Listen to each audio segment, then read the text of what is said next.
समाज को कहां लोग लेके जा रहे हैं, समाज कहां जा रहा है, समाज किस तबाही के कगार पे जा रहा है। मैंने अपनी गुफ्तगू का आगाज किया था, वाहिद मजहब इस्लाम है जिसमें जिंदगी के हर डिपार्ट से बहस होती है। हमें सारी चीजें खोल खोल के बयान किया गया है। यह ट्रेजेडी और विडंबना है कि हमारे बच्चे अंग्रेजों के गुलाम हो गए, हमारे बच्चे फिल्म के हीरो के गुलाम हो गए। वरना यह मजहब तो इतना जबरदस्त है जिसके ताल्लुक से आज जैसे जैसे इल्म दुनिया में बढ़ता जा रहा है वैसे वैसे कलमा पढ़ने वालों की तादाद में इजाफा भी होता चला जा रहा है। ये और बात है कि चंद लुच्चे लफंगे दो चार शरीर किस्म के लोग इस्लाम और पैगंबर इस्लाम के बारे में अफवाह और रीमर फैला रहे हैं और गलत बकवास कर रहे हैं, झूठ बोलकर अपनी रोजी रोटी खाने का कमाने का इंतजाम कर रहे हैं। ये गलत बात है। लेकिन वो चार लुच्चे लफंगे होंगे जो नबी को गाली देते हैं। यहाँ कोई दिन ऐसा नहीं गुजरता जिस दिन हिंदुस्तान का पढ़ा लिखा इंजीनियर कलमा पढ़ के मुसलमान न होता हो। कोई दिन ऐसा नहीं गुजरता जिस दिन अमेरिका का कोई वैज्ञानिक कलमा पढ़ के मुसलमान न होता हो। कोई दिन ऐसा नहीं गुजरता जिस दिन यूरोप का एक दानिश्वर, एक साइंटिस्ट कलमा पढ़ के मोमिन न होता हो। मैं तो मुसलमान हूं, मैं कुछ बोलूंगा तो लोग कहेंगे मुसलमानों को दिल खुश करने के लिए वो इस मुबालगा आराई से काम ले रहा है। मगर आप दंग रह जाएंगे कि यूरोप का एक पढ़ा लिखा दानिश्वर कितनी पते की बात कह गया। वो शख्स आज से 50 साल पहले उसने एक रिमार्क किया था। डॉक्टर बर्नार्ड शॉ, जिसकी किताबें हिंदुस्तान के कॉलेजेस में पढ़ाई जाती है। बर्नार्ड शॉ पैदा हुआ यूरोप में, इतना पढ़ा लिखा आदमी है कि भारत के स्कूल और कॉलेज में उसकी किताब पढ़ाई जाती है। मैंने भी जब ग्रेजुएशन कर रहा था उस वक्त भी मैंने डॉक्टर बर्नार्ड शॉ का नाम मैंने सुना था, उसकी किताब मैंने पढ़ी थी। पोस्ट ग्रेजुएशन में भी जब अंग्रेजी लिटरेचर में MA कर रहा था उस वक्त भी मैंने डॉक्टर बर्नार्ड शॉ के ड्रामास को और उसकी तहरीर को मैंने पढ़ा। कहाँ पैदा हुआ, लंदन में, यूरोप में, और कहाँ हिंदुस्तान के कॉलेज में उसकी किताब पढ़ाई जाती है। ये दिल्ली का बंदर वो क्या जाने कि मुस्तफा कौन है, इस्लाम क्या है। वो साहब साउथ इंडिया का वो बंदर क्या जाने इस्लाम क्या है, पैगंबर इस्लाम क्या है। तुम्हारे चीखने और चिल्लाने और तुम्हारे बेहयाई और ढटाई का मुजाहिरा करने से कुछ नहीं होगा। तुम तो अपनी औकात बता रहे हो कि मेरे दिल में क्या है। तुम तो लुच्चा हो, लफंगा हो, कम पढ़े लिखे हो, बदतमीज हो। हिंदुस्तान का राष्ट्रपिता गांधी, उसने कभी कहा था कि मैं इस्लाम के पैगंबर की जीवनी पढ़ा हूं, मैं कुरान का हिंदी अनुवाद पढ़ा हूं। पहले मैं समझता था कि इस्लाम तलवार के बल पे फैला है, लेकिन जब से मैंने कुरान का हिंदी अनुवाद पढ़ा, इस्लाम के पैगंबर की पवित्र जीवनी पढ़ी, अब मैं कह सकता हूं कि इस्लाम तलवार के बल पे नहीं, इस्लाम तो अपनी सच्चाई और इस्लाम के पैगंबर के अखलाक की बुनियाद पे फैल गया। सुभान अल्लाह। तो मैं राष्ट्रपिता गांधी की बात मानूं कि इस कलवेटी राजा की बात मानो, मैं गांधी की बात मानूं कि दिल्ली की बंदरिया की बात मानो, इन बंदरियों की बात से कभी नर्वस नहीं होने का। जो दुनिया के बड़े लोग हैं उन लोगों ने जो अपना दिल खोल के मुस्तफा की तारीफ की है उसको पढ़ने से ताल्लुक रखता है। यूरोप का दानिश्वर कहता है, और standards by which human greatness may be measured is anyone greater than he. वो क्या कहते हैं डॉक्टर लामार्टिन, इंसान की असमतों को जांचने का जितना पैमाना हो सकता है, इंसान की बुलंदी को नापने का जितना भी पैमाना और जितनी भी कसौटी हो सकती है, हर कसौटी पे लाके तब परखा जाए कौन है तारीख आदमियत में जो मुस्तफा से बड़ा हो सके। कोई नहीं मिलेगा जो मुस्तफा से बड़ा हो। इसलिए बरेली का आला हजरत ने 100 साल पहले कहा था, सारे ऊंचों में ऊंचा समझिए जिसे, है उस ऊंचे से ऊंचा हमारा नबी। अच्छा समझिए जिसे, है उस अच्छे से अच्छा हमारा नबी। कोई स्कॉलर बड़ा नहीं, कोई फिलोसोफर बड़ा नहीं, कोई डायरेक्टर बड़ा नहीं, कोई प्रोफेसर बड़ा नहीं, सबसे आला व औला हमारा नबी, सबसे बाला व वाला हमारा नबी। अपने नबी का चर्चा करते रहिए, अपने नबी की शान बयान कीजिए, अपने नबी की शान सुनते रहिए। यह दो चार लुच्चे लफंगों बंदरों कुत्तों की बातों से कुछ फर्क नहीं पड़ने वाला है। डॉक्टर बर्नार्ड शॉ इतना बड़ा पढ़ा लिखा आदमी जिसकी किताब दिल्ली यूनिवर्सिटी में चलती है, जिनकी किताब लखनऊ यूनिवर्सिटी यूनिवर्सिटी में चलती है, जिनकी किताब बिहार के पटना यूनिवर्सिटी में चलती है, जिनकी किताब हिंदुस्तान के चेन्नई बेंगलोर यूनिवर्सिटी में चलती है, वो इतना बड़ा दानिश्वर, उसने इस्लाम के ताल्लुक से क्या कुछ कहा है, आप दंग रह जाएंगे। मैं उनको देखूं कि इन बंदरों को देखूं, जो दुनिया का एक बड़ा पढ़ा लिखा आदमी, जिनकी किताबें दर्जनों सैकड़ों यूनिवर्सिटीज में पढ़ाई जाती हैं। पढ़ना और है, किताबों का पढ़ाया जाना और है। वो पढ़ते नहीं, उनकी किताब पढ़ाई जा रही है। वह मर गए, उनकी किताब पढ़ाई जा रही है। उन्होंने क्या कहा, आप भी गौर से सुन ले। चाय पान की दुकान पे चिकनी चिकनी चपड़ी बातें करना इस्लाम का मुस्तकबिल बड़ा खतरनाक है। आने वाले दिन में मुसलमानों का क्या होगा, हमारा बिजनेस का क्या होगा। बिजनेस की फिक्र तो है, मगर आज अगर मैं मर गया तो कल कब्र में मेरा क्या होगा। 99 अज़दहा सांप मुझको डसेगा। कब्र में मेरी जहन्नम की तरफ से खिड़की खुल जाएगी, मैं कब्र में झुलस के रह जाऊंगा। कभी नहीं सोचता बंदा कि अगर अभी मर गया, जोहर के बाद मेरे जनाजे का ऐलान हुआ तो लोग तो दफना के चले आएंगे वहां से। मैं करोड़ों का माल जिसके लिए मैं नमाज छोड़ा, झूठ बोला, ज़कात नहीं दिया, हज में मौखर किया, हज को मौखर किया, वो उसके लिए वो मकान तो रह गया बच्चों के पास, मेरे साथ रहा वो हज ना करने का गुनाह, ज़कात ना देने का गुनाह, नमाज ना पढ़ने का गुनाह, झूठ बोलने का गुनाह सारा लेके हम कब्र में चले गए। और जिस मकान के लिए गुनाह किया वह मकान मेरी बहू के लिए रह गया, और बहू उस मकान में रात के 3 बजे तक मोबाइल चलाती है और वहां चैटिंग करती है। वो मकान रह गया बच्चों के पास, जिसमें 24 घंटे वो टेलीविजन पे गाने सुनता है और साहब उसमें कॉमेडी सुनता है, और सारा घर म्यूजिक और शैतानत का अड्डा बना हुआ है।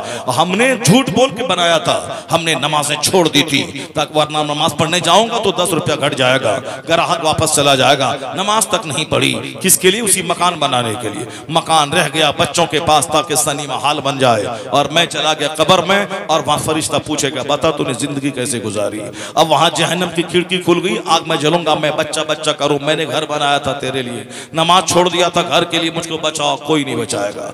बच्चा 1 मिनट तेरे साथ कब्र में नहीं सोएगा तो बचाएगा क्या। बीवी को बोल दे कि 5 मिनट मेरी कब्र में जाके सो जा, भी डरेगी अगर मैं सो गई तो फिर अंदर चिपक गई मैं तो फिर मेरा क्या हाल होगा। वो बच्चा डर से बाप की लाश को कब्र में उतारता नहीं है कि अगर मैं वहीं रह गया अंदर में तो फिर कोई हमको उठा नहीं पाएगा, मेरा हाथ कट जाएगा। डर से बच्चा जाता नहीं कब्र के अंदर में, दूसरे लोग रिश्तेदार कब्र में उस लाश को उतारते हैं। तो जिसके लिए सारी जिंदगी झूठ बोलने में गुजर गई, वो बच्चा कब्र में 1 घंटा साथ नहीं देता है, और ये चिकनी चपकी बातें कर रहा है। क्या होगा आने वाले दिन में उत्तर प्रदेश के इलेक्शन का, क्या होगा हिंदुस्तान का, क्या होगा ओवैसी का, क्या होगा पंडित जी का, तुम्हारा क्या होगा 1 मिनट के बाद। अगर अभी तुम मर गए तो तेरा कब्र में क्या होगा। हिंदुस्तान तो अपनी जगह रह जाएगा, हिंदुस्तान के हालात अपनी जगह रह जाएंगे, हिंदुस्तान के बारे में ज्यादा चिंता करने की कोई जरूरत नहीं है। सारी दुनिया अल्लाह की है और अल्लाह सारी दुनिया को चलाता है।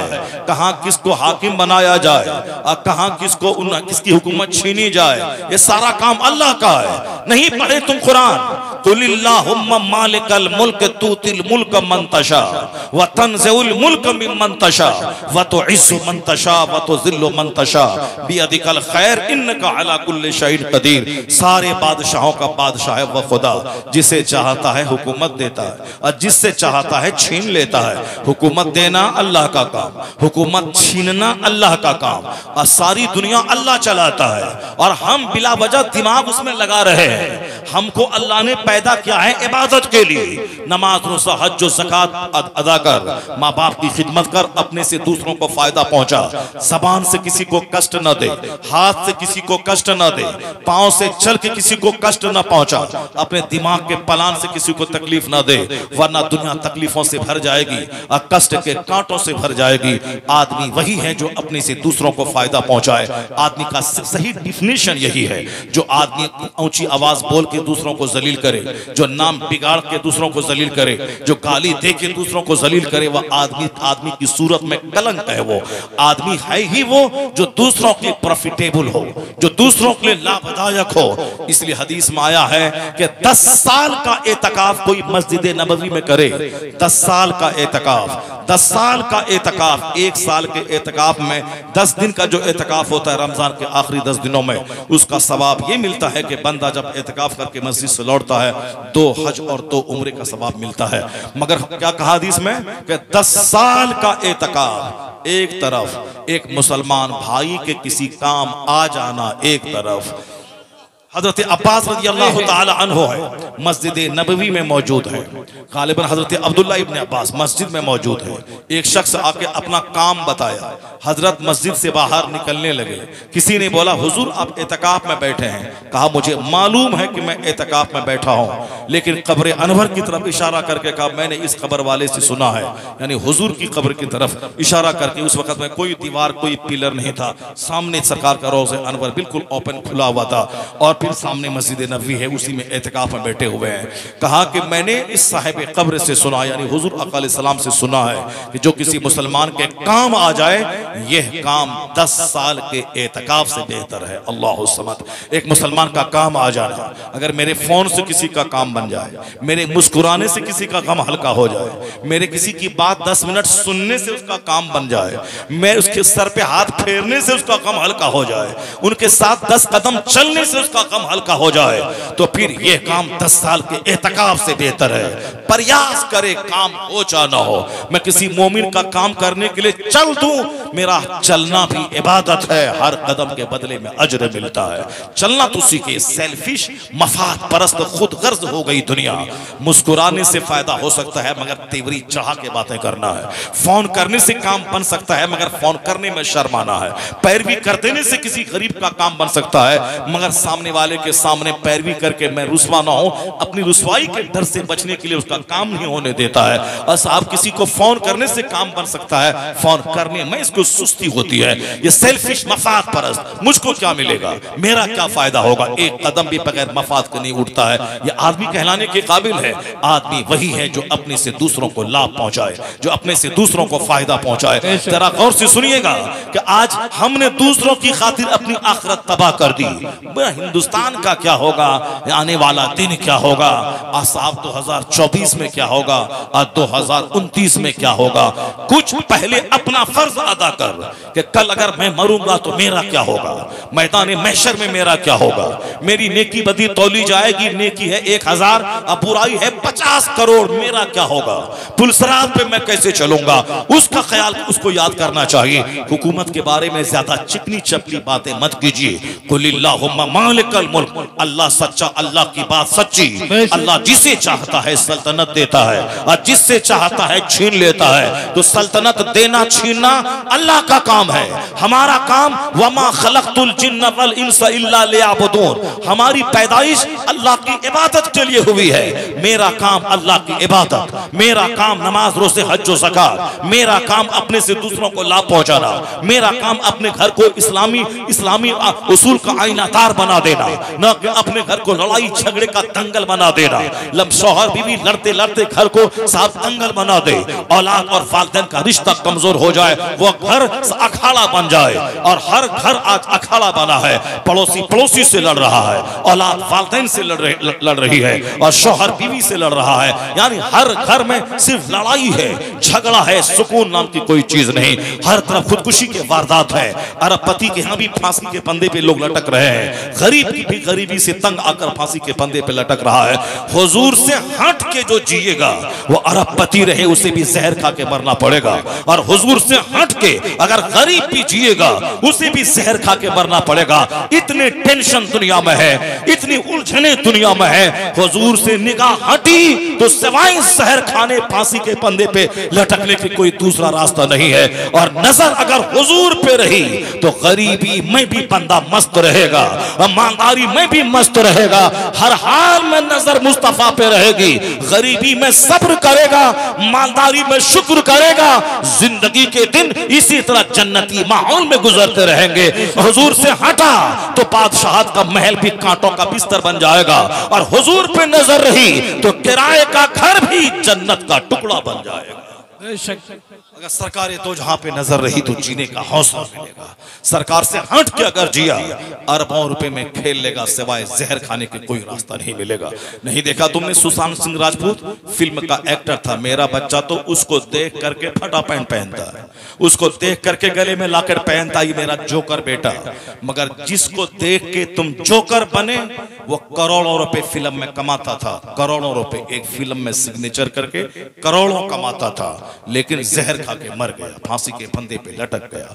तुम तो उसकी तरह डायलॉग देता है, तुम उसकी तरह फटा हुआ पैंट पहनता है, उसकी तरह गुटखा खाता है, हाथ में लाल धागा बांधता है। जिनकी नकल तुम करता है वो 50 करोड़ के बंगले में दिल्ली बंबई में रहता है। बंबई में हाजी अली का इलाका पौष इलाका है। बंबई में समंदर के किनारे जो माहिम से लेकर के हाजी अली तक का वो दुनिया भर के हिंदुस्तान के जितने बड़े बड़े लोग हैं सबों के फ्लैट वहां मौजूद है। टाटा, बिरला, जिंदल, मित्तल, मुकेश अंबानी, अडानी, आडवाणी सबके मकान वहां मौजूद है।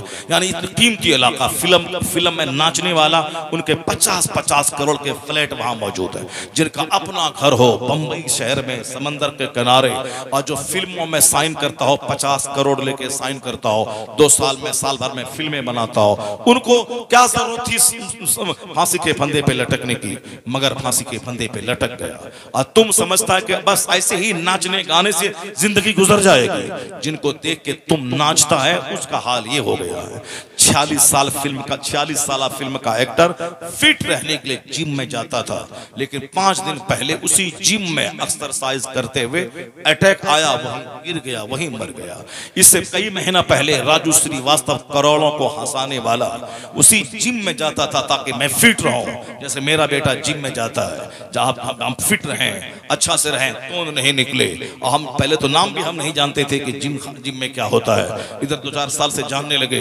वहां जाके फिटनेस, हजरत फिटनेस, आपको भी थोड़ा रहना है फिटनेस, शुगर लेवल नॉर्मल रहे, बीपी नॉर्मल रहे, नहीं निकले तो आप भी चलिए जिम में, आप भी चलिए वहां, आप भी वहां चलिए, एक्सरसाइज कीजिए डेली सुबह शाम 1-1 घंटा, और आप फिट रहेंगे। वही एक्टर सब जाता है, फिट रहता है, जिम में जाता है, हम भी जाते हैं। और आजकल सबको सेहत की फिक्र हो गई, सब लोग जिम में जा रहे हैं। अभी 10 दिन पहले की बात है, 46 साल बिल्कुल जिम में यकीन करने वाला, फिटनेस में विश्वास करने वाला, जरा भी कहीं से कोई अंग बाहर ना निकले, पेट सही रहे, सब सुडौल रहे, अब उसको वेंटिलेशन पे भी नहीं गया हो, वहीं जिम करते करते अटैक आया, वहीं गिरा, मर गया।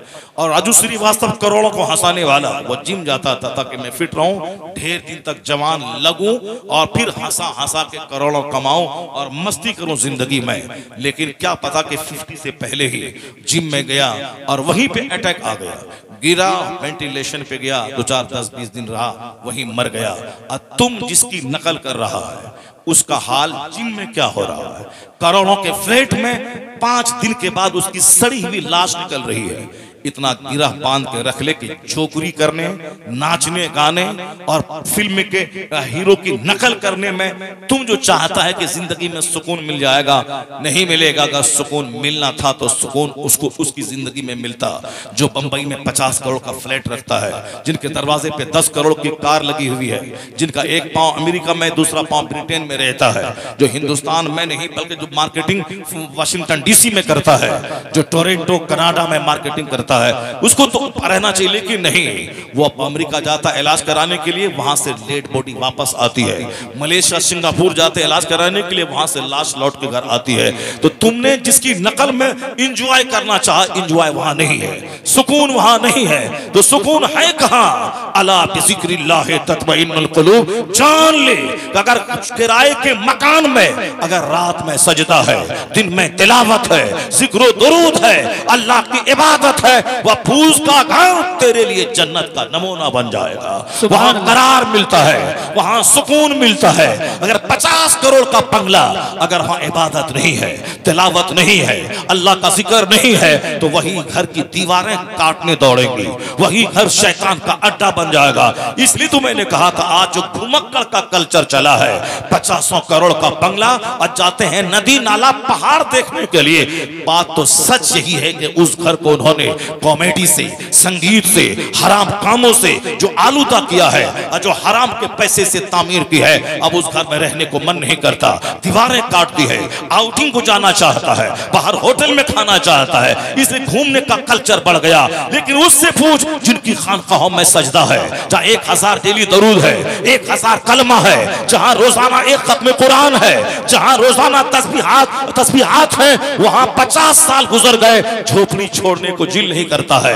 बाहर न जाओ तहज्जुद की नमाज कज़ा ना हो जाए, बाहर सफर पे न जाओ नमाज़ें 5 जगह ना छूट जाए। वहां जौ की रोटी है मगर बादशाहों से ज्यादा सुकून है, वहां मिट्टी की दीवार है मगर बादशाहों के महल से ज्यादा सुकून है। बात सच वही है, जिस घर में गाना होगा, जिस घर में बिला वजह मोबाइल का चलाना होगा, जिस घर में गंदी चैटिंग होगी, जिस घर में हराम की ईंटों से बना हुआ महल होगा, वहां कभी सुकून नहीं मिलेगा।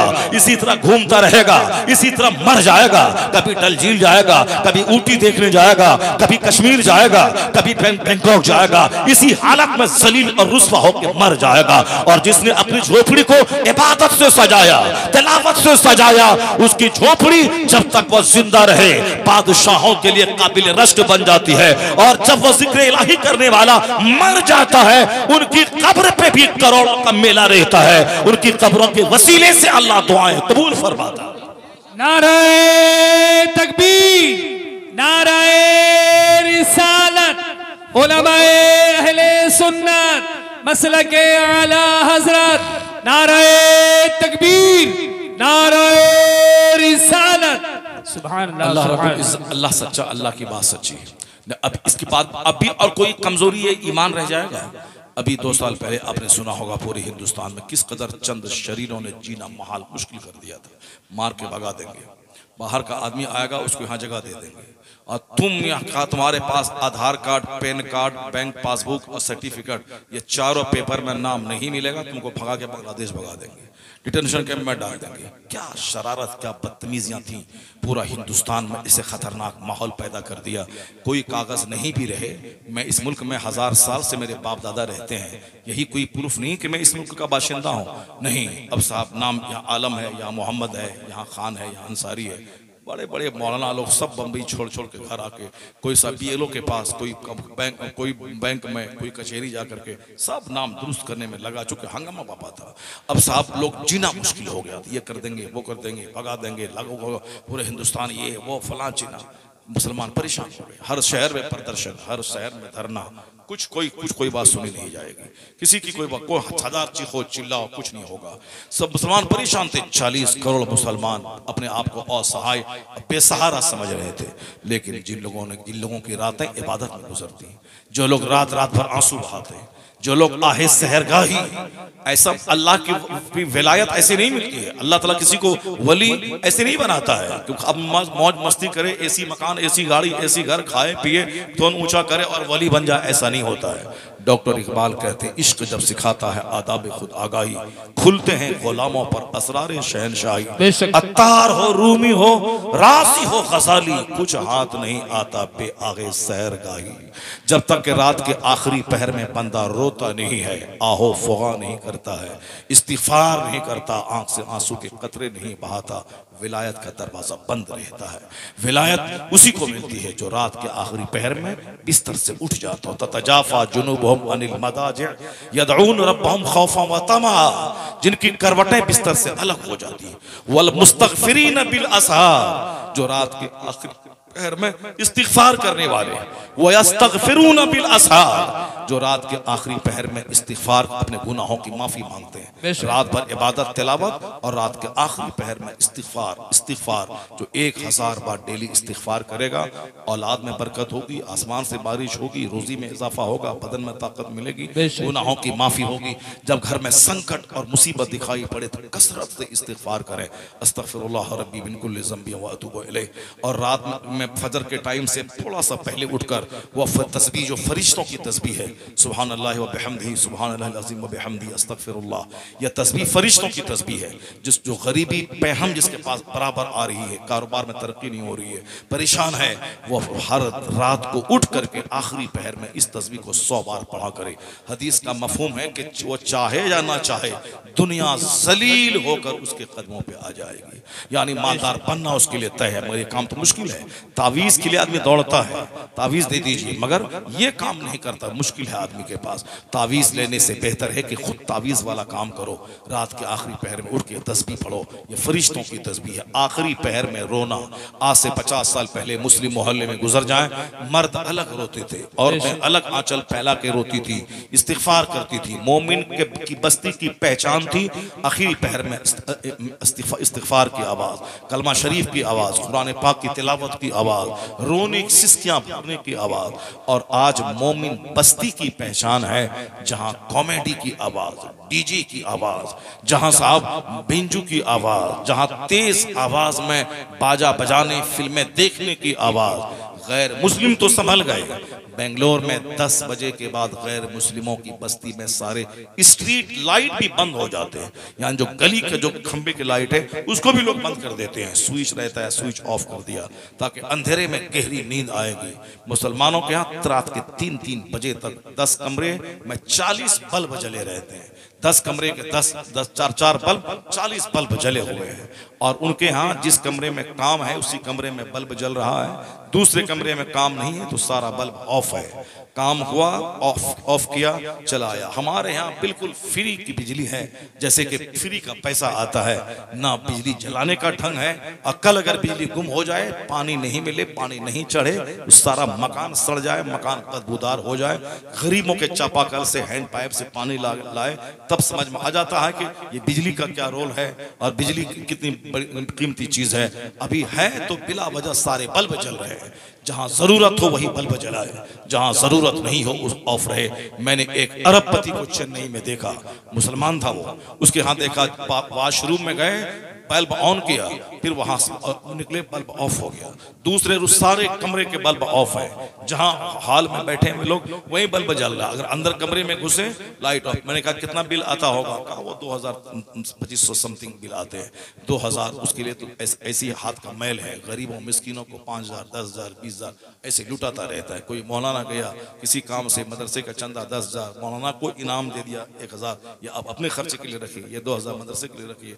जिनके पास पैसों की फरावानी है वो बल्ब के ताल्लुक से, बिजली के ताल्लुक से इतना चौकस है, इतना चौकन्ना है। इसी तरह छोटी छोटी बातों से पैसे बचाते हैं, तब दीन की राहों में पैसे खर्च होते हैं। और हमारे यहाँ फरावानी के साथ पैसे फजूलियात में खर्च होते हैं। और जहाँ दीनी कामों में पैसे की बात आ जाए वहाँ बखील और महाकंजूस हम बन जाते हैं, कयामत की निशानी बन जाते हैं हम। हुजूर ने फरमाया आखिर ज़माने में बुखालत बढ़ जाएगी, जब हर आदमी अपनी राय को दूसरों से बेहतर समझने लगे और जब देखना कि लोगों पर बुखालत तारी होने लगे, समझ जाना कि कयामत अब बिल्कुल करीब आ गई है। जरा गौर से सुनिए जो बात मैं कहने जा रहा हूँ। मैं भी कहा था कि हमारे लिए मॉडल मुस्तफ़ा की ज़ात है, सरकार दो जहां। हमें किसी के लिए छोड़ा नहीं कि हम दूसरों के मोहताज रहे। हुजूर ने सारी बातें खोल खोल के मैं बता दी। और हम पढ़ते नहीं सरकार की बात, हम पढ़ते नहीं कुरान। मेरा काम है अल्लाह की इबादत, मैं अपने काम पे नजर रखूं। बाकी दुनिया चलाना रब का काम है, हुकूमत देना, हुकूमत छीना यह रब का काम है। तो हमारी सारी एनर्जी उसी पे लॉस हो रही है। एक एक घंटा बैठ बैठ के बिला वजह बहस है। साहब किसकी गवर्नमेंट बनेगी, नहीं होगी, कुछ कोई फायदा नहीं हुआ। इस बहस से कोई फायदा नहीं होने वाला। मुसलमान टूटे हैं, मुसलमान बिखरे हैं, मुसलमान जात बरादरी के नाम पे, मुसलमान साहब खानदान कबीले के नाम पे बटे हैं, कोई किसी को वोट नहीं देता। ये सारी बातें बोलने से कोई फायदा नहीं है। हर आदमी को अपनी बुराई दूर करके अच्छाई को अपने अंदर क्रिएट करने की जरूरत है, न कि बिला वजह दूसरों की बात उठा करके अपनी महफिल को रंगीन बनाने की जरूरत है। खुद से जितना हो सके आदमी को अच्छा काम करना चाहिए। दूसरा कुछ भी करे हमको उसे बहस नहीं, मुझको अच्छा काम करना है, मुझको यह करना है, चाहे लोग पागल कहें, और मुझको नेक बनना है, मुझको अच्छा बनना है, जन्नती बनना है। दुनिया की जिंदगी मेरी मुख्तसर है, जो 2-4 दिन बचे हैं मुझको जन्नत वाला काम करके दुनिया से जाना है। बाकी अल्लाह की दुनिया है, अल्लाह जाने हिंदुस्तान में कौन बनेगा, पाकिस्तान में कौन बनेगा। अल्लाह को सारी दुनिया चलाना है। दुनिया बहुत दिनों से आबाद है, बहुत दिनों तक रहेगी। दुनिया बनाने वाला रब है, मुझे रब की इबादत करनी है, मेरा काम ये था। और अपना काम छोड़ करके, नमाज रोजा छोड़ करके राजनीति कर रहे हैं, राजनीति का चर्चा कर रहे हैं। साहब ये एमएलए है, एक वक्त की नमाज नहीं पढ़ते हैं, झूठ सर से लेके पांव तक झूठ है। ये मुसलमानों का हमदर्द बनते हैं, मगरमच्छ के आंसू बहा रहे हैं। सिर्फ हमसे वोट लेने के बाद 5 साल के बाद फिर दोबारा चेहरा तक नहीं दिखलाएंगे। और ये मुसलमानों का हमदर्द बन रहे हैं। जो अब नमाज का नहीं, जो रोजे का नहीं, जो अल्लाह रसूल का नहीं, वो समाज की क्या खिदमत कर पाएगा? वो अपना कुछ भी नहीं है। वो तो पंडित जी है जो उत्तर प्रदेश का, वो पंडित जी लखनऊ में बैठा हुआ, वो तो जब मंदिर का महंत था वही लुंगी है, वही कुर्ता है। वो पंडित जी गया पार्लियामेंट में, वही लुंगी वही कुर्ता। वो पंडित जी बैठा लखनऊ के सीएम की कुर्सी पर, वही लुंगी वही कुर्ता। मैंने कहा था उर्स रज़वी के स्टेज से लाखों मुसलमानों को, ये पंडित जी तुम्हारे लिए, ये पंडित जी को दुश्मन हो समझ, ये पंडित जी तुमको जगाने के लिए आया है, ये जगा रहा है। उससे मेरे वो बच्चे सबक हासिल करें जो बच्चे मुखिया नहीं प्रधान नहीं बनते हैं तो आलिमों का हाथ चूमते हैं, लेकिन जैसे ही प्रधान बन गया अपने आप को प्रधानमंत्री समझने लगता है। बोली बदल जाती है, लिबास बदल जाता है, जीने का अंदाज बदल जाता है। विधायक बना तो अब तो वो फिर फिरौन बन गया, सांसद बना तो अब तो वो आदमी दूसरों को समझना ही छोड़ देता है। अब उनके दोस्ती के सर्कल काफिरों के साथ, अब उनका लिबास बदला, उसका शराब पीने की शाम बदल गई और दोस्तों के सर्किल बदल गया, सब जबान बदली, लिबास बदला, अंदाज बदला, दूसरों से मिलना छोड़ दिया। ये पंडित जी जब मंदिर में रहता था तो भी लुंगी कपड़ा पहनता था, जब दिल्ली में 15 साल रहा तो भी लुंगी और कुर्ता पहनता था, और अभी 8 साल से उत्तर प्रदेश के लखनऊ में वो वही लुंगी और हाफ पैंट पहनता है और वो जाता है अयोध्या होली और दिवाली मनाने के लिए। वो आरएसएस का आदमी है, वो अपने तंजीम का मजबूत कैडर है, वो मुख्यमंत्री है, तो मगर अपना लिबास नहीं छोड़ा। खान पान वो जमीन पे बैठ करके वो सब्जी खाता है, उसको नहीं छोड़ा। मेरे बच्चों को शर्म आनी चाहिए। थोड़ा सा पैसा हुआ तो जबान बदल गई, थोड़ा सा पैसा बढ़ा लिबास बदल गया, थोड़ा सा पैसा बढ़ा जीने का स्टाइल बदल गया। अब आलिमों से मुलाकात छोड़ दिया, मस्जिदों में आना जाना छोड़ दिया, जुमा की नमाज छोड़ दी, अब होटल अटेंड करना शुरू किया। तुम्हें उस पंडित जी से सबक हासिल करना चाहिए और यह कसम खाना चाहिए कि जब ये पंडित जी मंदिर से लेकर के पार्लियामेंट तक, पार्लियामेंट से लेकर सीएम हाउस तक अपना लिबास नहीं छोड़ा, अपने मजहब के साथ वफादार रहा, तो मैं भी चाहे प्रधान रहूं तो भी मुस्तफा का गुलाम रहूंगा, विधायक रहूं तो भी गुलाम रहूंगा, सांसद बनूं तो भी गुलाम रहूंगा, दिल्ली पहुंचूं तो भी गुलाम रहूंगा, और अब पति बनूं तो भी मुस्तफा का गुलाम, मजदूर रहूं तो भी मुस्तफा का। नारे तकबीर, नारे रिसालत, उलमाए अहले सुन्नत, मसलके आला हजरत, नारे तकबीर, नारे अक्लमंद वो है जो दूसरों से नसीहत हासिल करे, जो दूसरों से सबक हासिल करे, दूसरों से सबक हासिल करे। अगर कुछ अच्छाई गैरों में भी हो तो उस अच्छाई को अपने अंदर आदमी को ग्रहण करना चाहिए, अखज़ करना चाहिए। ऐसा नहीं कि सिर्फ निगेटिव पॉइंट रखना चाहिए।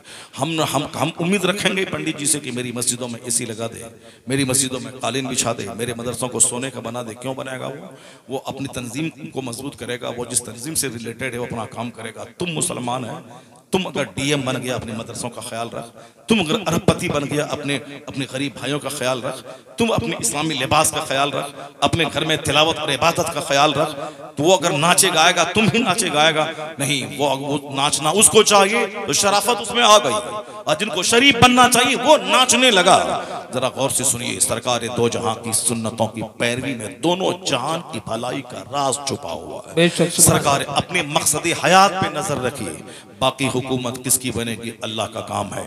अल्लाह नमरूद को सल्तनत देना भी जानता है, और नमरूद जब खुदाई का दावा करे तो एक छोटे मच्छर से तड़पा तड़पा के मारना भी जानता है। मेरा खुदा फिरौन को मिस्र का हाकिम बनाना भी जानता है, और 400 साल की लंबी छूट देना भी जानता है। और अगर उसके दिमाग में कीड़ा काटे कि मैं खुदा हो गया, लोग मेरी परस्तिश करें, तो उसे पानी में डुबा के तड़पा के मारना भी जानता है। मेरा खुदा वो है जो कारून को बेपनाह खजाना देना भी जानता है, और अगर दिमाग में कीड़ा काटे उसके तो सारे खजानों समेत जमीन में धंसाना भी जानता है। मेरा खुदा वो है जो अबू जहल को कुरैश का सरदार बनाना भी जानता है, और अगर दिमाग में कीड़ा काटे मुस्तफा के कत्ल का प्लान बनाए, उसे 2 बच्चों के हाथों मैदान बद्र में जलील करके मारना भी जानता है। इसलिए कभी भी नर्वस होने की जरूरत नहीं, अपने रब से रिश्ता मजबूत रहे, कुरान पाक की तिलावत डेली रहे, नमाज पंजगाना पाबंदी से अदा हो, चाहे जनाजा घर से निकले तो भी नमाज न छूटे, चाहे बारात घर से निकले तो भी नमाज न छूटे, हर हाल में पाबंदी से नमाज अदा हो। बाकी फिर इंतजार कर जो रब कल के नमरूद को नहीं छोड़ा है वो आज के नमरूद को भी नहीं छोड़ेगा। जो रब कल के फिरौन को नहीं छोड़ा है वो आज के फिरौन को भी नहीं छोड़ेगा। जो रब कल के कारून को नहीं छोड़ा है वो आज के कारून को भी नहीं छोड़ेगा। जो रब कल के अबू जहल को नहीं छोड़ा है वो आज के अबू जहल को भी नहीं छोड़ेगा। मेरे रब का कानून है कि मैं नेमतें देता हूं, जब बंदा नेमतों की नाशुक्री करता है, उसका गलत इस्तेमाल करता है तो हम उससे नेमतें छीन लेते हैं। तो कल गरीब का बच्चा था नमरूद, उसे दुनिया का हाकिम बना दिया, लेकिन जब सजदा करवाने लगा एक मामूली मच्छर से तड़पा तड़पा के मार दिया। तो आज भी जो लोग नेमतों में खेल रहे हैं, जिनके पास सेहत है, जिनके पास दौलत है, जिनके पास मुलाजमत है, जिनके पास नौकरी है, जिनके पास हिंदुस्तान की कमान है, वो न समझें कि मेरा अपना हक था जो मुझको मिल गया, वो समझ लें कि वह आसमाइशों में गिरफ्तार है, उसको आसमाइशों में डाल दिया गया है। इतनी बड़ी नेमत है, उसका शुक्र अदा करें, गरीबों को हक दिलाएं, लोगों को मत सताएं, समाज में दूध का दूध पानी का पानी फैसला करें, समाज के सारे शहरियों को अपनी औलाद के समान उसको माने और भेदभाव बरतना छोड़ दें और सब कुछ छोड़ दें। वर नहीं, मेरा कुरान कहता है बादशाहत देने वाला खुदा और बादशाहत छीनने वाला खुदा, तो जहां थे वहीं दोबारा अल्लाह पहुंचा देगा, क्योंकि मेरा खुदा इतना बड़ा है जिनका कमाल कभी सवाल पजीर नहीं होता। हर आने वाला दिन एक नई शान का वो मालिक है। कुल्ल यौमिन हवा फी शान है मेरा खुदा, तमाम कमालात का जाम है मेरा खुदा। यानी मेरा खुदा इतनी ताकत का मालिक है, उसके नजदीक 400 साल 4 मिनट है, 14 साल 14 सेकंड भी नहीं है। वह बादशाह अगर देना जानता है तो फिर कुर्सी छीन कर हाथ में कटोरा दे के भीख मंगवाना भी जानता है। कुलिल्लाहुम्मा मालिकल मुल्क तूतिल मुल्क मन तशा व तनज़िउल मुल्क मिम्मन तशा व तुइज़्ज़ु मन तशा व तुज़िल्लु मन तशा बियदिकल खैर इन्नका अला कुल्लि शैइन क़दीर। अरब के बकरी चराने वालों को अल्लाह ने रूम का हाकिम बना दिया, अरब के खाना बदोशों को अल्लाह ने ईरान का हाकिम बना दिया। जब उनको जज्बा पैदा हुआ कि मुझको अल्लाह की जमीन पे अल्लाह का निजाम कायम करना है, तो वो निकल के कश्ती में आग लगा दी, या तो अब यहाँ इस स्पेन में मेरी कब्र बनेगी, दुश्मनों से लड़ते लड़ते मैं मर जाऊंगा, या फिर इस्लाम का झंडा मैं गाड़ दूंगा। तो जो अब मरने के लिए जाता है शहादत पाने के लिए कि दोबारा लौट के घर नहीं आना है, कश्ती में आग लगा देनी है, फतह तो उसी का कदम चूमती है। यानी जो बिल्कुल डेडिकेटली वह साहब डेडिकेशन के साथ लड़े, जैसे मुस्लिम और काफिर में जब भी जंग होती है, काफिर अपना जान बचाना चाहता है और मुस्लिम जान दे के शहादत पाके जन्नत जाना चाहता है। और जो जान देने जाएगा वह बुज़दिली नहीं दिखाएगा, और जो जान बचाने जाएगा वह सोचेगा जंग भी जीत लें और जान भी बचा लें। ऐसा नहीं होता है। और जो जान देने जाता है उससे कभी भी कोई पंगा नहीं ले सकता है, क्योंकि वह जान बचाने नहीं गया, वो जान देने गया है। जब जान देने गया है तो आसानी से जान नहीं देगा, आखिरी दम तक 2 4 10 20 50 को जहन्नम पहुंचाएगा, फिर आखिर में शहादत का जाम पिएगा। ये हमारे बुजुर्गों ने तुमको भी समझाया है। ताकतवर मोमिन अल्लाह को पसंद है, ताकतवर मोमिन बनिस्बत कमजोर मोमिन के अल्लाह को पसंद है। जो हदीस मैंने पहले पढ़ी थी, ताकतवर मोमिन अल्लाह को पसंद है, ताकतवर मोमिन अपनी बीवी को खुश रखेगा, ताकतवर मोमिन 5 वक्त नमाज पाबंदी से पढ़ेगा, ताकतवर मोमिन मक्का से अरफात 17 किलोमीटर दूर पैदल चल के हज करेगा और हर कदम पे 6 करोड़ नेकी मिलेगी। आला हजरत ने पूरी जमीन की पैमाइश की है और बताया है कि कितने खरब, कितने अरब, कितने करोड़ नेकियां पैदल चलने के बाद मिलती हैं। हर कदम के बाद 6 करोड़ नेकी मिलती जो पैदल चलेगा। बदन में ताकत रहेगी, सीना मजबूत रहेगा, तब बंदा पैदल चलेगा। यहाँ तो गुटखा खा खा करके इतना कमजोर बंदा हो गया है कि 10 कदम दौड़ता है तो सीना कांपने लगता है और सीने पे हाथ रख के चलता है। तो इतना कमजोर आदमी न अपनी बीवी को बचा पाएगा, कमजोर आदमी न नमाज पढ़ पाएगा, कमजोर आदमी न हज कर पाएगा, कमजोर आदमी न पासपोर्ट ऑफिस में लाइन में लग करके 2 घंटा खड़ा रह पाएगा। बेशुमार लड़कों को हम लोग देखते हैं वो लाइन में खड़ा है, अब साहब चक्कर आया गिर गया। ये छोकरा 18 साल का चक्कर आया गिर गया, या 28 25 30 35 50 साल का बूढ़ा अधेड़ आदमी वो लाइन में खड़ा है 5 घंटे से, कोई चक्कर नहीं है। और ये 18 साल का छोकरा चक्कर आया है गिर गया है। सिर्फ सिगरेट पीना, तंबाकू खाना, गुटखा खाना, झूठ बोलना, 24 घंटे स्क्रीन पे निगाहें टिका के फिल्में और फजूल बातों को देखना। मोबाइल आग से चार्ज होता है और आग को कंट्रोल में रखोगे तो घर में खाना बनेगा, और आग अगर गालिब आ गई तो पूरा घर जलकर राख हो जाएगा। इसलिए मोबाइल को कंट्रोल में रख। अगर मोबाइल गालिब आ गया तो तेरी सोच, तेरी समझ, तेरा जिस्म, तेरा दिमाग सब जलकर राख हो जाएगा।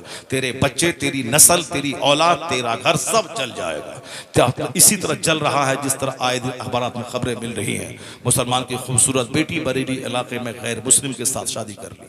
मुसलमान की बेटी आजमगढ़ में एक गैर मुस्लिम के साथ शादी कर ली। एक मौलवी मौलाना, बरेलवी मौलाना की बीवी 2 दिन पहले वो गैर मुस्लिम के साथ भाग के शादी कर ली। जाहिर सी बात है, जब घर में ईमान नहीं रहेगा, इस्लाम नहीं रहेगा, तो वही होगा जिसका तमाशा सारा हिंदुस्तान देखा।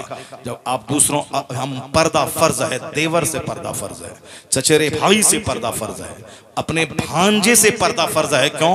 भांजे से निकाह हो सकता है। अगर मामू मर गया, मामानी से निकाह भांजे का हो सकता है। जिससे निकाह हो सकता है उससे पर्दा फर्ज है। अगर चचा मर गया तो चची से भतीजे का निकाह हो सकता है। जिससे निकाह हो सकता है, अपने जवान भतीजे से भी पर्दा फर्ज है। जिसने भी अपने जवान भतीजे के साथ अपनी बीवी को, नहीं वो तो बेटा है, भेजा, कुछ दिनों के बाद पता चला कि चचा अपनी जगह है, भतीजे के साथ दिल बहला रही है उनकी बीवी भतीजे के साथ। और एक भतीजे ने अपने चचा को गोली मार दी कुछ दिन पहले। जब वो चचा ने सख्ती की कि नहीं, तुमको ऐसे इनके साथ नहीं जाना है, उन्होंने गोली मार दिया अपने चचा को। अब तुमको छोड़ देंगे, तुम चचा मेरे बाप का भाई हो तो क्या, भागो, इसको मैं नहीं छोड़ूंगा। ये हिंदू दोस्त गैर मुस्लिम दोस्त के साथ एग्जाम दिलाने के लिए भेज रहा है बड़े मौलाना साहब। अब जब वो दोस्त उसकी बीवी को लेके चला गया, अब उसी से शादी चली। एक तो शादी करना अलग है, मजहब खत्म हो गया, दीन खत्म हो गया, काफिरा बन गई, मुर्तद बन गई।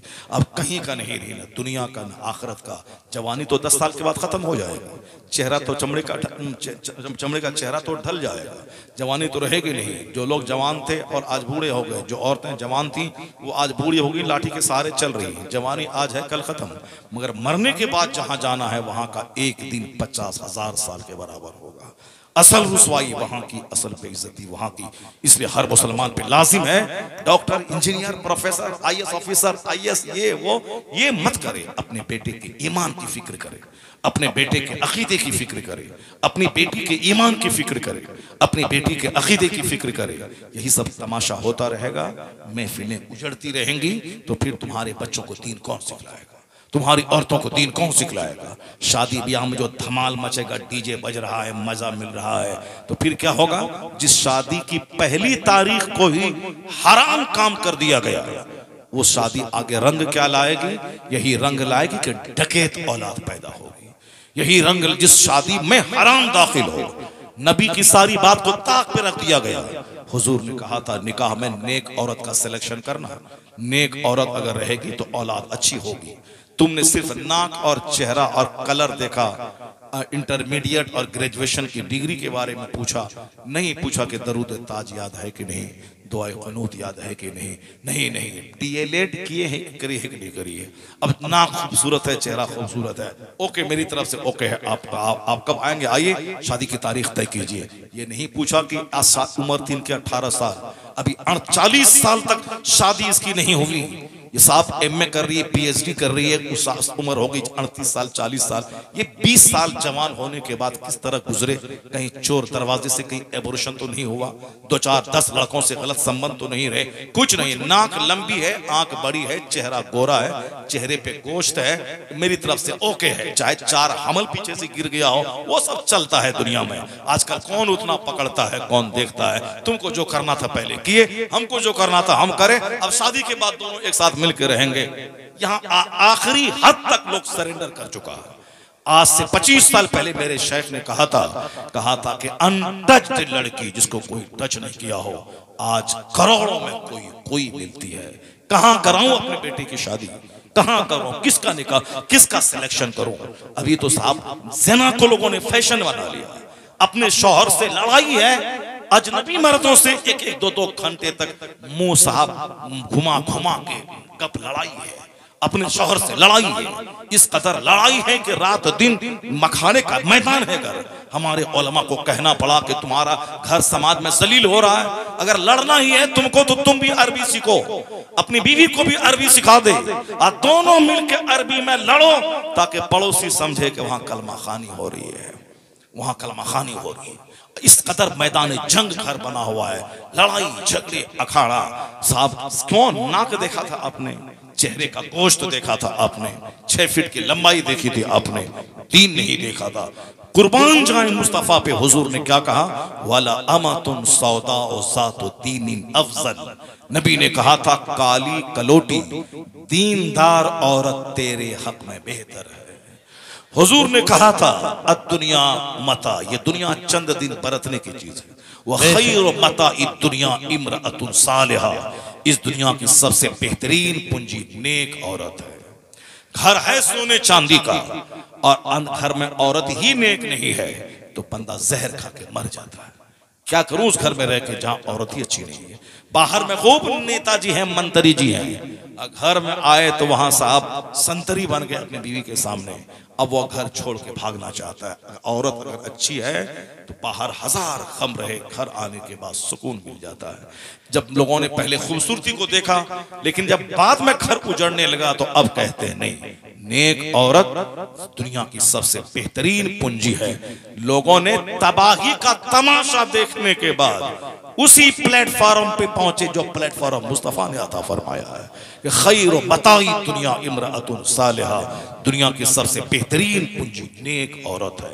पहले तो मनमानी, पहले तो शरारत, पहले तो घमंड और गुरूर, मौलाना मौलवी मदरसा मस्जिद पीर फकीर हटा, पैसा कमाओ, पैसा बोलता है, पैसा बोलता है, पैसा बोलता है।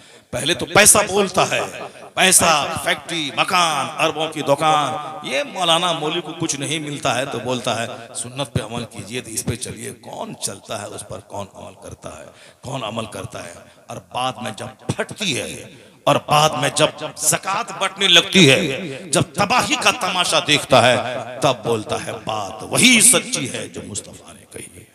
तबाही का तमाशा देखने के बाद उसी प्लेटफॉर्म पे बंदा आता है जो प्लेटफॉर्म मुस्तफा ने अता फरमाया है। और आज जब बच्चे हाथ से बिगड़ने लगे, इंजीनियर डॉक्टर बनने के बाद माँ बाप के नाफरमान पैदा होने लगे, माँ बाप कहते हजरत पैसा तावीज़ दी, तावीज़ दीजिए, तावीज़ दीजिए, तावीज़ दीजिए। तो तावीज़ से थोड़ी कुछ होने वाला, मैं वही बात तो रिपीट कर रहा हूँ।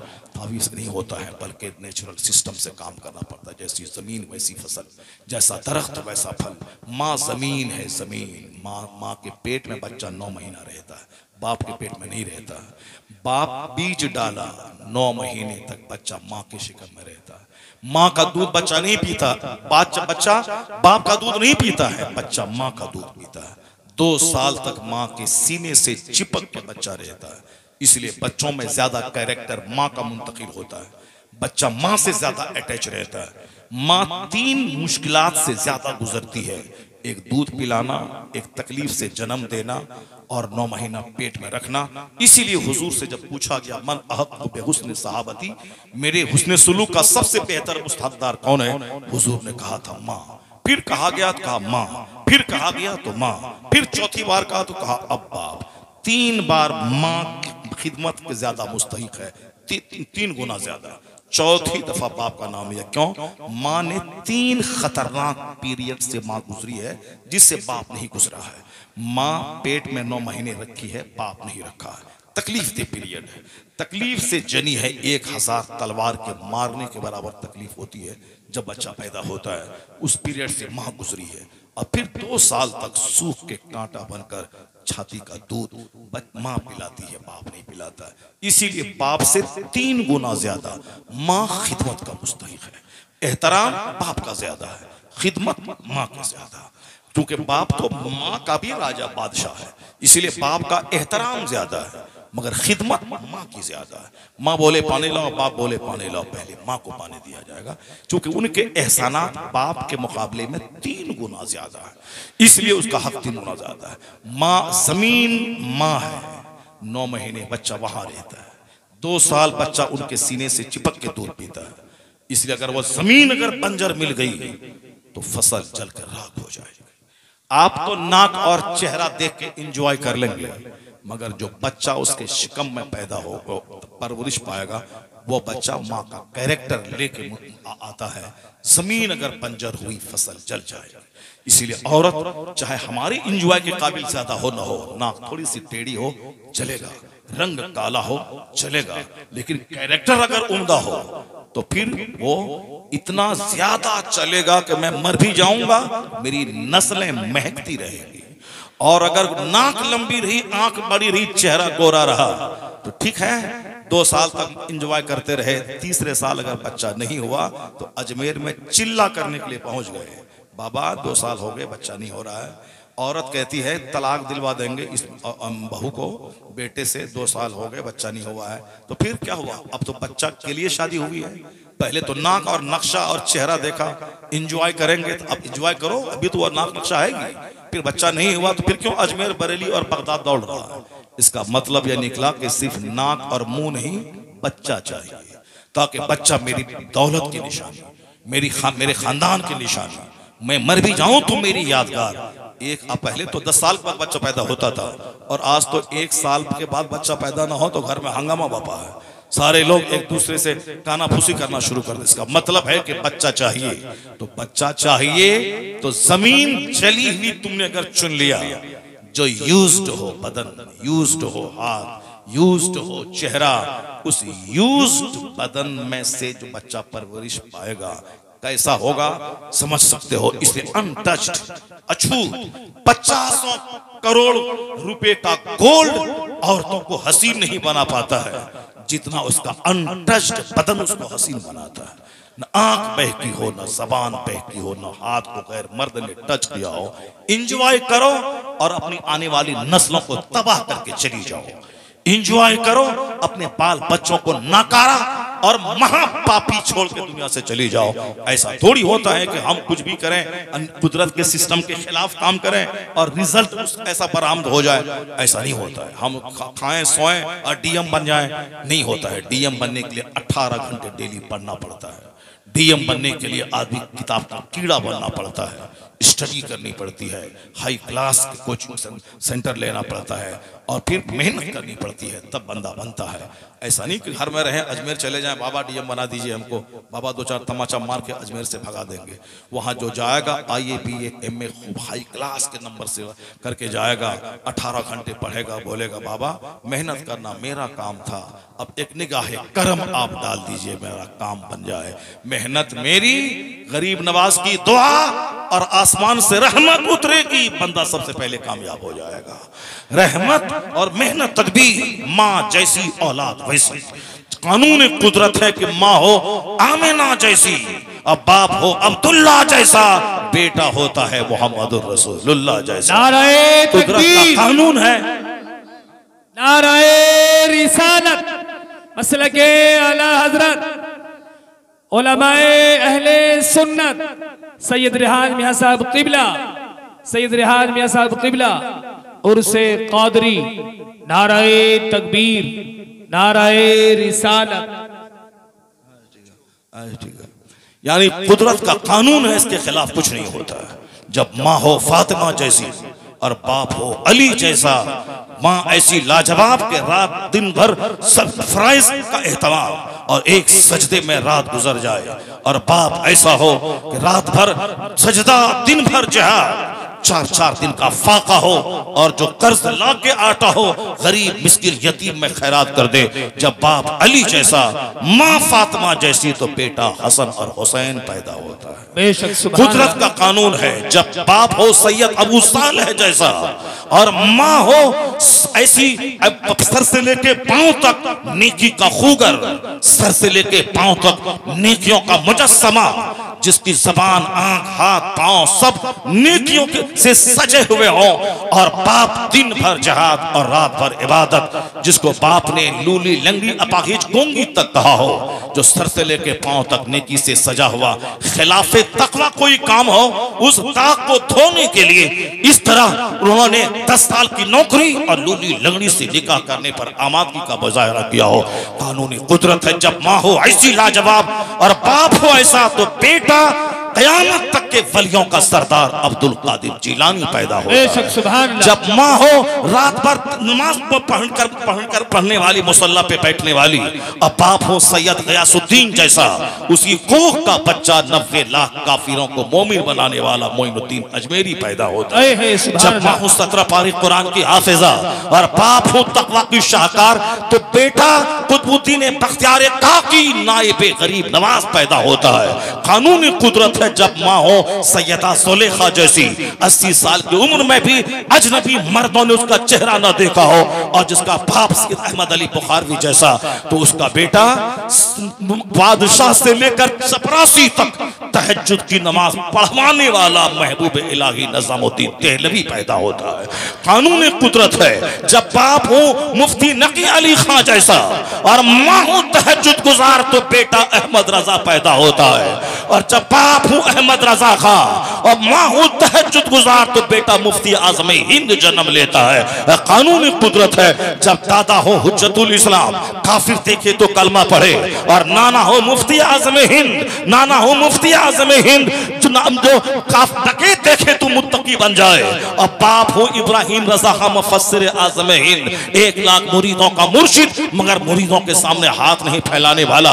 और माँ हो ऐसा सर से लेके पांव तक तकवा से सजी हुई, अगर मंजर इस्लाम में तभी कहत आ जाए, तनख्वाह देने के लिए पैसे न रहे, तो अपने जेवरात को गिरवी रखकर मंजर इस्लाम को मदरसे की तनख्वाह दिलाने वाली। जब माँ इसी लाजवाब हो और बाप मुफस्सिर आज़म हिंद हो, नाना मुफ्ती आज़म हिंद और दादा हुज्जतुल इस्लाम, तो उसी कोख का बच्चा अख्तर रजा खां अज़हरी ताजुल शरीया।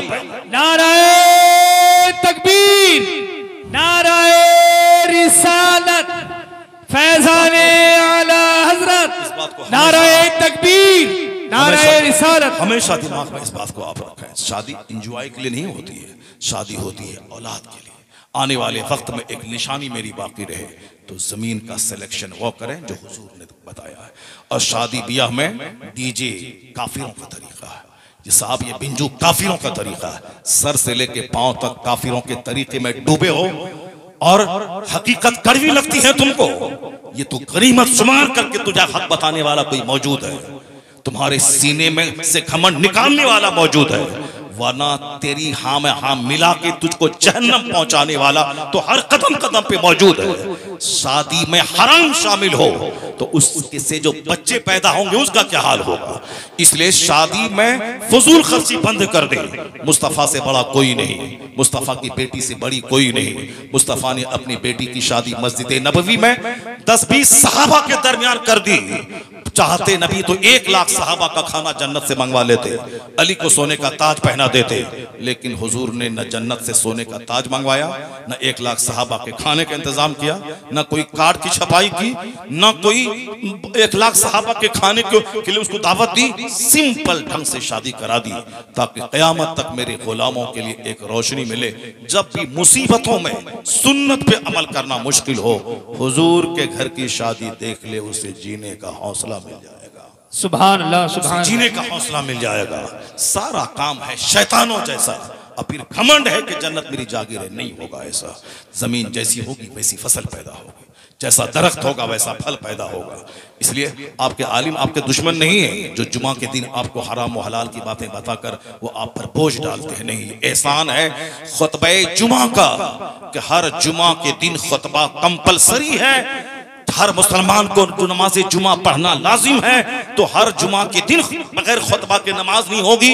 वो खुतबे जुमा में यही बताया जाता है, ये हलाल है, ये हराम है, ये राइट है, ये रॉन्ग है, ये गुड है, ये बैड है, ये परमिटेड है, ये फॉरबिडन है, ये हराम है, ये हलाल है। इसीलिए बताया जाता है, वरना दूसरी कौमें में ओपन सूदखोर, ओपन ज़िनाकार, ओपन या शराबी मौजूद है। कौम मुस्लिम में ओप शराबखोर हैं मगर चोरी छुपे, ज़िनाकार हैं मगर चोरी छुपे। ओपन है क्यों? उसका टोकने वाला कोई नहीं है। और हमारे यहाँ हर जुमा के दिन टोकने वाला हमारे आलिम मौजूद है। जिस घर में गार्जियन टोकने वाला हो उसका बेटा गुनाह करने से शर्माता है। एहसान खुतबे जुमा का, एहसान खुतबे ईदैन का, एहसान सीरत के जलसों का एहसान हमारे मशाइख का जो अमरे बिल मारूफ करते हैं, एहसान हमारे आलिमों का जो हमें टोका टोकी करके सीधा रखना चाहते हैं। जिसके यहाँ कोई टोकने वाला नहीं है उसके यहाँ गुनाह शबाब पे है, चरम सीमा पे है। जो कुछ भी आपके आलिम आपको कहते हैं वो आपकी तहकीर के लिए नहीं कहते हैं। जो दवा थोड़ी सी कड़वी होती है वो थोड़ी ज्यादा असर करती है। इसलिए अगर कुछ ऐसे जुमले जो आपको लगे कि आपके मुनासिब आपके लिहाज से सही नहीं है, वो जुमले तल्ख और कड़वे अगर हों तो उसको अच्छी कड़वी दवा समझ करके कबूल कर लीजिए। नसीहतों में कुछ तलखियां होती हैं। नसीहतों में जब आप अच्छा काम करते हैं तो आपके आलिमों को खुशी हासिल होती है, आपका उनका सीना बाग बाग होता है। लेकिन आपकी बदअमली से जब आप जहन्नम की ओर जा रहे होते हैं तो चूंकि आपका दीनी रहनुमा ये है, इनको तकलीफ होती है। आप लोग बहुत अच्छे आदमी हैं, 2 घंटे तक आपने हमारी तकरीर समाअत की। यही तकरीर उस वक़्त में हो जाती जिस वक़्त सारा मजमा भरा हुआ था, सारे लोग देख रहे थे। उस वक़्त में तकरीर हो जाती तो बहुत लोगों तक ये पैगाम पहुंच गया होता। इसलिए हमेशा आइंदा इस बात का ख्याल रखा जाए कि जो बुराइयां समाज में हैं उसको धीरे धीरे कम किया जाए, अच्छाइयों का माहौल पैदा किया जाए। आलिमों का एहतराम हर हाल में होना चाहिए। हमारा मजहब तो एहतराम का मजहब है। सादात का एहतराम हर हाल में होना चाहिए। जिनके घर से इस्लाम का सूरज चमका है उनका एहतराम करना। इमाम शाफी रज़ी अल्लाह ताला अन्हु ने आखिरी बात कह दी। लोग कहते हैं कि शाफी राफिजी है। अगर अहले बैत से मोहब्बत करना रिफ्ज़ है तो सारी दुनिया गवाह रहे कि मैं राफिजी हूँ। अल्लाह समद।